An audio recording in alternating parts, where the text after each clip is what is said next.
again, and welcome to Foreplay Radio Sex Therapy. I'm your host, certified sex therapist Laurie Watson, author of Wanting Sex Again, and blogger at Psychology Today and WebMD.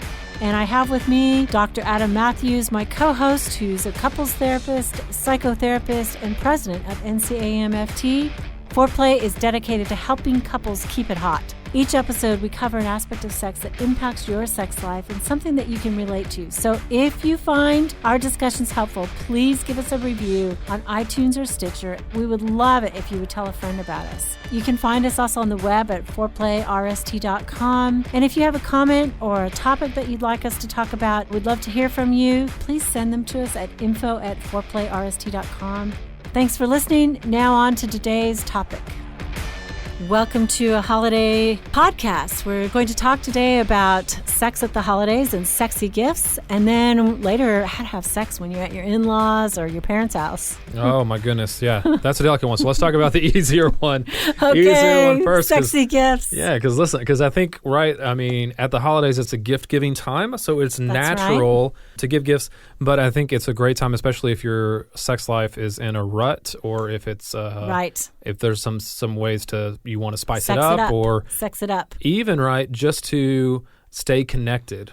You want to be thoughtful with these gifts, right? Yes. You don't want to give your partner sex for dummies.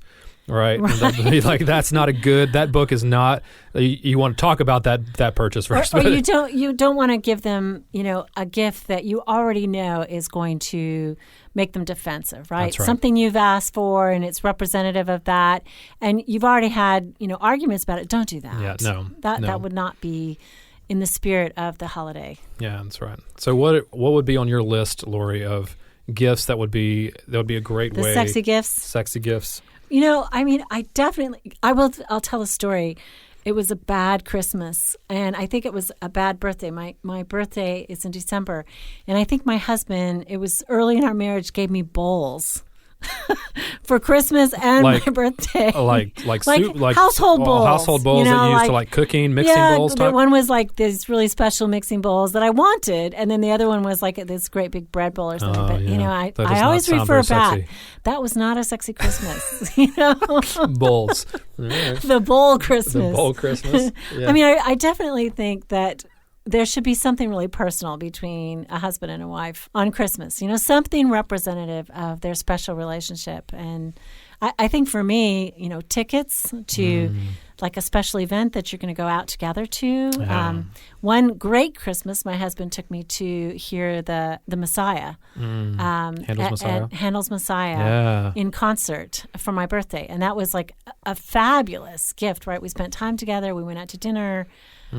Or a weekend away, a coupon, or tickets really for a trip. Yeah, where you're just the two of you, you're going to spend time together. Yeah. That's really thoughtful. It's really it's something that when time together would culminate with sex anyway, right? And make sense. Yeah, that's an awesome gift. I think so. And I think, lingerie, a silky bathrobe. When I was growing up, we always got pajamas and bathrobes, right? Yeah. Every Christmas, I got a new bathrobe.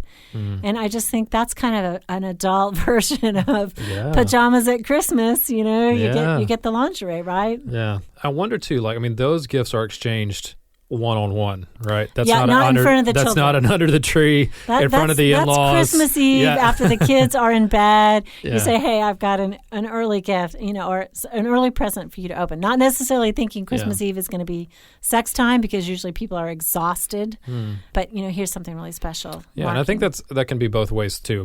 I think men receiving clothes that are sexy, right? Yeah. And I don't think the clothes gift has to be just lingerie. Right. I think it could. That's obviously in an explicit sex direction, and it which be is good. It can be sexy underwear for men. Sure. Right. Yeah, absolutely. But I think anything that makes your partner feel sexy as well. A silk robe gives you confidence. For a man, a navy blue satiny silk robe for him that is masculine, but feels sexy. That would be cool. Yeah, I think that's great. But I think there's just something about about clothing in general, whether it's clothes or whether it's underwear or whether it's a robe. Like it's something. There's something very intimate about it that really promotes sexual intimacy. I think definitely. First of all, I think people should give each other gifts. You know, a lot of times they say there's not room in the budget for us, so we'll just give it to the children. But there's something so anticlimactic about not receiving a gift on the holidays. So definitely make room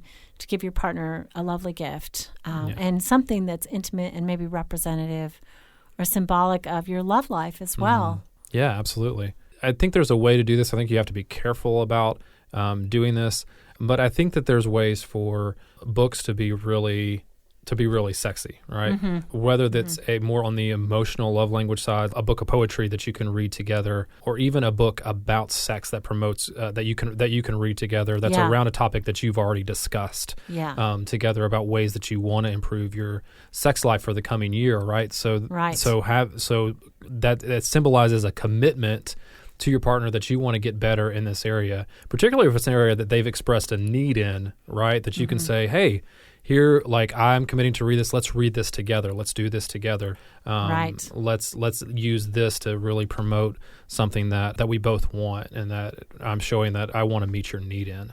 Yeah. Right? Oh, that would be so sweet if people would do that. I love that idea. And I would recommend, of course, my book, Wanting Sex Again. Our book, we're going to write a book on the 5 sex love languages. That's right. It's coming in soon. And I love Michael Castleman's book on great sex. That's a book for men on really how to become a better lover and how to understand sex. I mean, it's just brilliant. And Paul Joannite's book, The Guide to Getting It On, that is great. What else might I suggest? I love Hot Monogamy by Patricia Love. There's a lot of good ones out there. They basically just need to come and look at your bookshelf and that's right. Get some ideas. But all of those, people don't think that reading books has anything to do with sex. Yeah. Sometimes it's like, well, why would I learn about riding a bike by reading a book? Well, about sex, actually, we have such limited understanding. Yeah. Even though there's gobs and gobs out there, right, that is film, porn, that really doesn't say anything about sex. There's nothing about real sex in porn. So, but it's something. It's an important area of your relationship. So establishing a commitment to do that really, I think that really can send a good signal. And I think that people don't realize that, the creativity and the resource committed to that can make it so great. Yeah. They think it's something that should be natural. I've got my air quotes going on. Yeah. And natural sex basically is declining sex. That's the problem. Yeah. Natural sex does not fare us well. Yeah. Again, we talked a lot about that too, and I think that it's worth mentioning that it evolves, that it changes. And so learning about that and just educating yourself is really going to go a long way to kind of breaking those myths, right? Tearing down those myths and getting you grounded in a way that really, in reality, that really is going to help your sexual relationship in the long term. Yeah. And I would just say also on the lighter side, the holidays are beautiful in so many ways. You've got candles all around. I mean, it can be a natural setting to make love on the couch with the Christmas tree lit or the Hanukkah candles glowing. I mean, thinking about a way that you can use the essence of the holiday to be together sexually, maybe, again, late at night or something. Yeah. There's a lot of good things. And maybe there's a little extra eggnog, a little extra wine or champagne flowing and lowers people's inhibitions. That's another one that I was thinking of too, Laurie, a gift that you can give that kind of leads into that, off of that, what you just said. Getting a gift of redoing your bedroom. All right. Of having a bedroom makeover that makes it into a sexual oasis for you and your partner. I think could just go a long, long way, because that's what the bedroom is supposed to be. Right. It's not to store your kids' toys under your bed. Do the laundry. It's not to do the laundry. Work. No, none of that. It's not your craft room. It's not your woodworking shop. It should look like a hotel room. Yes, absolutely. And so if it doesn't, this could be a great time to do that together, to spend some time picking that out and to plan that out, to put that in the budget, gift each other that. Yeah, absolutely. Hire the painter. Yeah. Don't paint the ceiling beige. That's right. That's the mirror on the ceiling. No. We're not going to heart-shaped beds. No, stay away from those things. right? But it should be cheesy things. Yeah, it should be comfortable. It should be a place of relaxation. It should be a place where you are able to, as a couple, escape together. And so if it's not that, like, yeah, Christmas is a great time to say, yeah, we're going to do that. This is our gift. This is our gift to each other. To ourselves. Yeah, absolutely. And to our love life. Absolutely. Make it special. Yeah.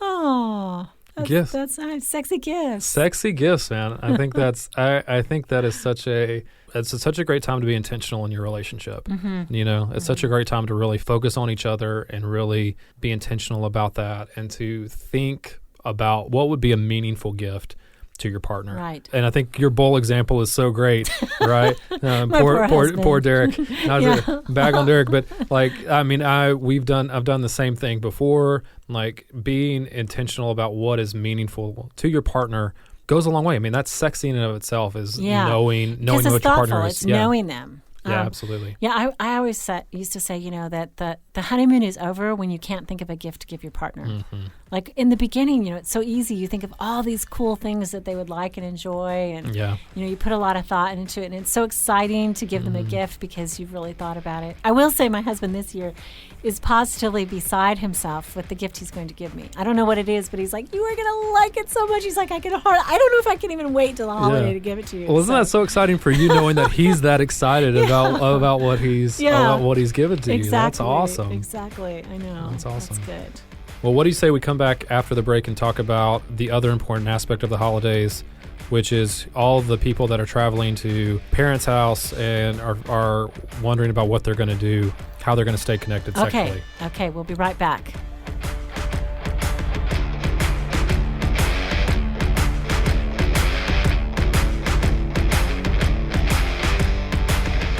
Wanting Sex Again: How to Rediscover Desire and Heal a Sexless Marriage by certified sex therapist Laurie Watson. Each chapter is designed to fix one of the problems that cause low libido, from early marriage through the childbearing years, even all the way through menopause. I've also had men read it and tell me that for them it was the most hopeful thing they read about resolving sexual problems. Look for Wanting Sex Again on Amazon.com. You can also talk to Laurie Watson for therapy in person or via Skype. I offer couples counseling and sex therapy, and I think about both aspects of the relationship: emotional intimacy and sexual technique, and that combination together helps marriages be happy. Improve your sex and improve your relationship with Awakening Center for Couples and Intimacy. Find out more at awakenloveandsex.com and sign up for their next couples retreat weekend, hosted by Laurie Watson. awakenloveandsex.com. Awaken what's possible. It is one of my great joys in life to be able to really help individuals and couples find strength in their relationships and really find hope again. Licensed marriage and family therapist Dr. Adam Mathews from Mathews Counseling. I work with a wide variety of issues, including depression and anxiety, marital issues with adolescents. I believe that therapy should be designed around you, that it should be personalized to who you are and to your unique situation.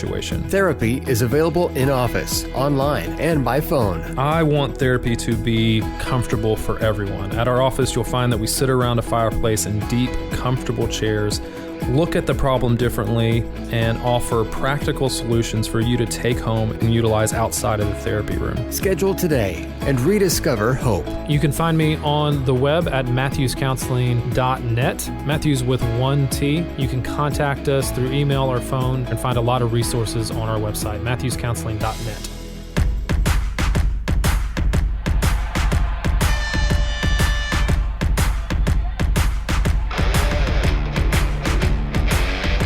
So, sex at our in-laws. That just started to make me sweat. It just started to make me sweat, Laurie. I don't know if I can handle it. I'm going to have to get Mark and Jill out of my head to have this conversation. Oh, no.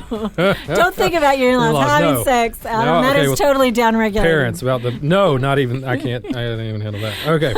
Yeah, but it's an issue, right? I mean, it's an issue for people who are sleeping in smaller beds than they're used to. And bedrooms where they were 14 years old.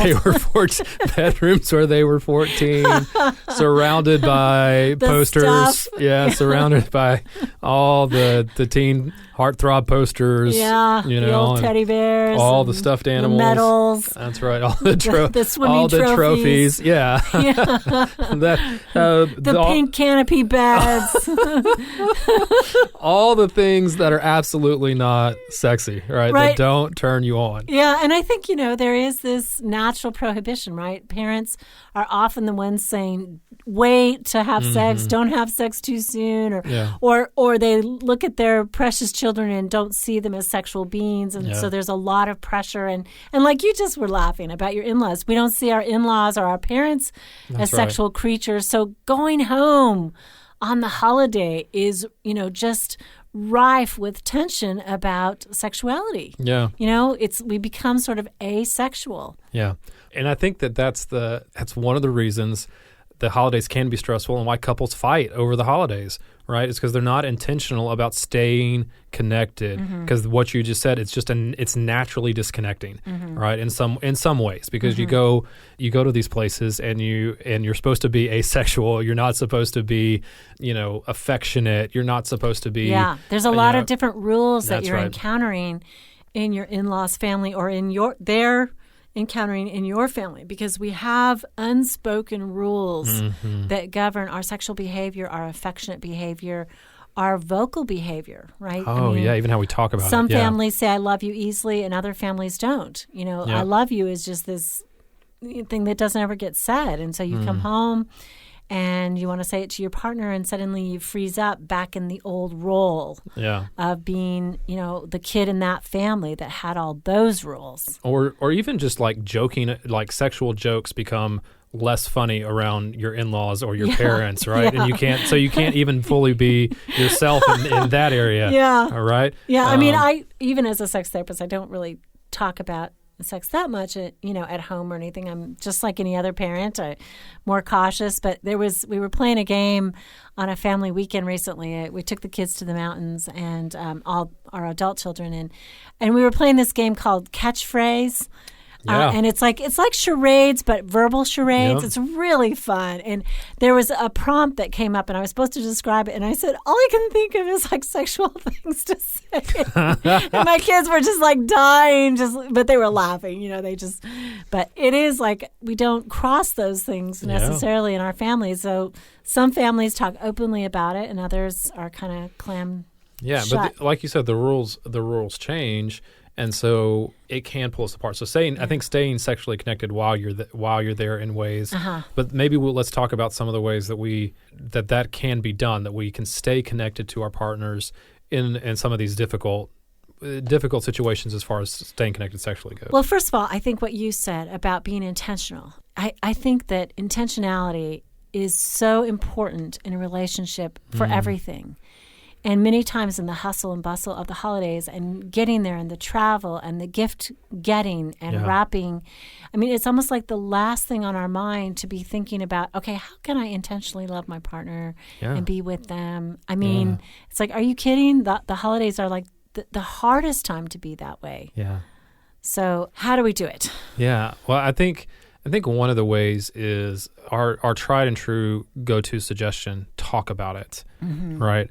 I think before you leave, before you go, know what the expectations are, right? If you're going to your in-laws, talk to your partner about what they're okay with in their parents' house, right? What are you going to try to have sex quietly, right? In their childhood very home. Quiet. Yeah. Are you going to attempt to stay to actually have sex, or are you just going to abstain while you're there? I think having the same expectations when you're heading there can just do wonders, because it just means that you're on the same page with what you're going to try to do. I think that's smart. I think that people are reluctant to have that conversation because they may really feel like, I don't want to have sex at my parents' house or at my in-laws' house, but they don't want to say that. Yeah. And then that's cause for disappointment and problems. And rejection. So I think you're right, talking about it. And then also deciding as a couple, okay, your family isn't affectionate, but that's not what we want to show our children, right? That's right. That's not what we want to be for each other. So how can we break through to be affectionate and touch each other, touch our children, and keep our own sort of family identity when we go back into the larger family system? Yeah, because that's so hard because we revert, don't we? I love that. We just revert to what it's like, to our roles when we were teenagers living in that house. And so that can be really tough. Yeah. Right. And so, I love that. Like, how can we be who we want to be and who we are? And decide who we are. Yeah, absolutely. And we're going into the system. And I think that, going back into the family of origin for either side is a very dicey, difficult time. So I think you're right. The talking about it and what we've seen without necessarily comparison, right? My family's better. My family wouldn't do it like that. My family's open and affectionate. But more talking about, I would love to be able to touch you freely, when we're at your parents' home. Yeah. How do you feel about that? How can I touch you so that I can express to you my love and my support without making you feel too awkward or uncomfortable? Yeah. Yeah. I think touch, drop the comparisons. Absolutely, drop the comparison. I think touch is key too. Like specifically, especially if for whatever reason you decide that it's just too awkward or uncomfortable, or it's too close quarters to have sex while you're there.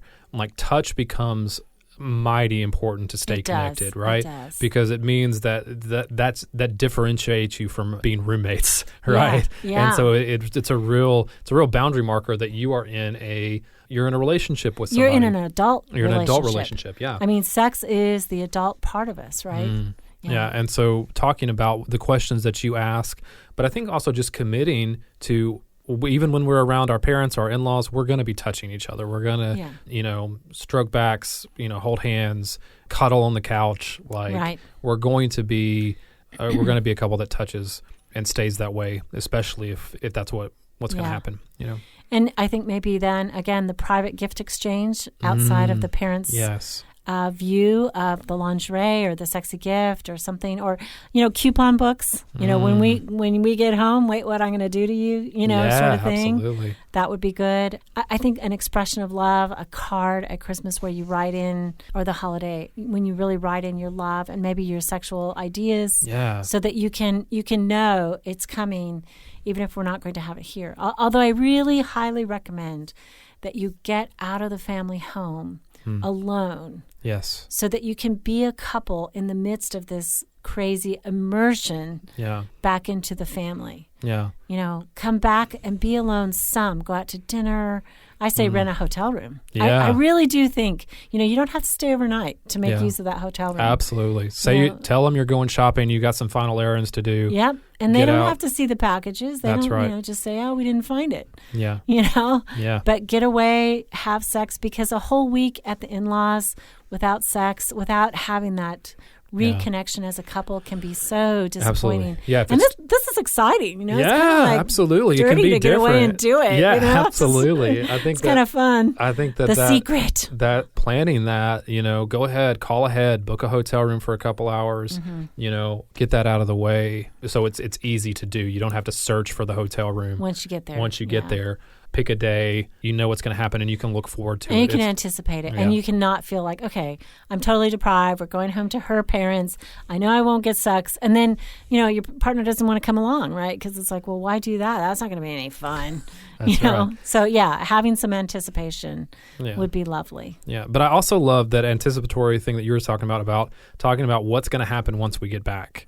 Yeah. Like that to me gets you through a lot of the tension, a lot of the difficulty, because you have something that you're looking forward to. Sure. It's not going to last forever. I mean, that week at the holidays can feel like it drags on forever, right? Even if it's good, even if it's a good time, it feels really long. So having that anticipation of what's going to happen can be really key. Yeah. And one last thought, if you are going to have sex at your in-laws, and, sneaky, very, very quiet sex can be fun. Yep. To just have how to have sort of high school sex to get away with it or something and not have anybody know. I mean, that can be erotic in and of itself, because it's like breaking the taboo, right? I am a sexual creature, and I am going to have sex in my childhood bedroom. It can be very liberating. Very sexy. Yeah, right. And very freeing. So, So we wish you a gift-filled holiday, a sexy holiday, absolutely, and a love-filled holiday. Yeah, Merry Christmas, Happy Holidays, everybody. Yeah. Merry Christmas, Happy Holidays from Foreplay Radio Sex Therapy with sex therapist Laurie Watson and couples therapist Dr. Adam Mathews. Hey, help us stay on top here at Foreplay. We'd love it if you would subscribe and share it with your friends. And please take 1 sec and rate and review us. Thanks so much.